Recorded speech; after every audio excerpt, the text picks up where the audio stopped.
Hello guys, আমি আর মা বেরিয়ে পড়েছি হচ্ছে আমারই গাড়ি করে প্যাসেঞ্জার সেজে।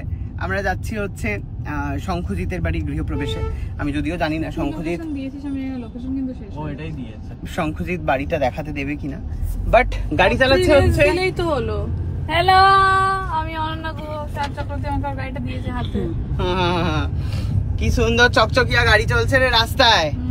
হ্যাঁ, তুই তো এসছিলি, জানিস না কোন দিকে বাড়িটা? তো এসে দেখা হচ্ছে মনোজিৎ দার অলকার সাথে।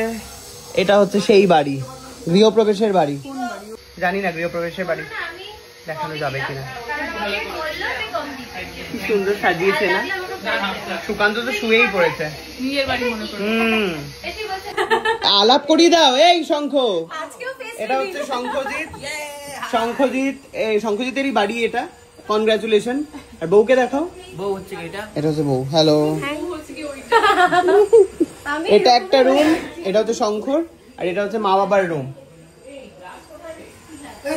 এখানে রয়েছে হচ্ছে সুন্দর একটা মডিউলার কিচেন। কি গো, কেমন লাগছে গো? খুব ভালো, ভালো লাগছে। এটা হচ্ছে শঙ্কর মা।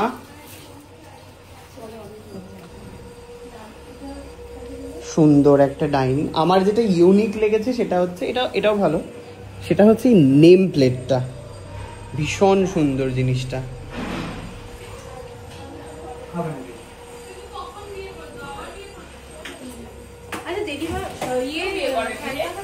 না কিরে, কেমন লাগলো রে বাড়ি তোর? খা খা, নতুন বাড়িতে এসেছিস, মন দিয়ে খা। শঙ্খ দুটো নাচস দিয়েছে আর ঝুড়ি বাঁধা দিয়েছে। আর অফার করেছিল হচ্ছে কোল্ড ড্রিঙ্ক, যেটা ওরা খাচ্ছে। না মা, এখন এই দুপুর বেলা কেউ কফি খায়? এখন লাঞ্চ করবো। না না, কিছু খাবো না।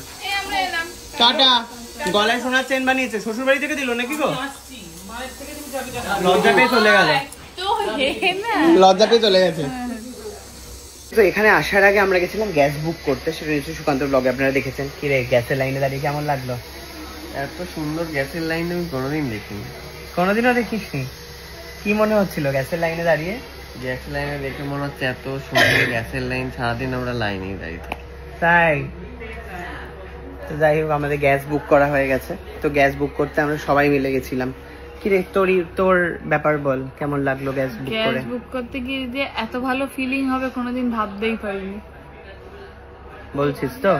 বলছি আমি, গ্যাসটা তুই 4-5টা নিয়ে নে। আমার কি দোকান আছে নাকি? ও মা, তোমার কেমন লাগলো? সিলিন্ডারটা সাপ্লাই দেবে, একটা অনন্যার বাড়ি, একটা সুকান্তর বাড়ি। কেমন লাগলো তোমার গ্যাসের দোকান? ভালোই লেগেছে, কিন্তু রাত্রিরের নির্জনতায় কি হবে সেটাই। রাত্রিরের নির্জনতায় গ্যাস কি করে মার বাড়ি পৌঁছবে, এটা হচ্ছে মায়ের চিন্তা। তো যাই হোক, আমাদের আশেপাশের গ্যাসের বুকিং এর দোকানগুলো আমরা পাইনি বলে আমরা গেছিলাম রাজপুরে। যাই হোক, ঠিক আছে, tata, thank you so much ব্লগটা দেখার জন্য। Bye by.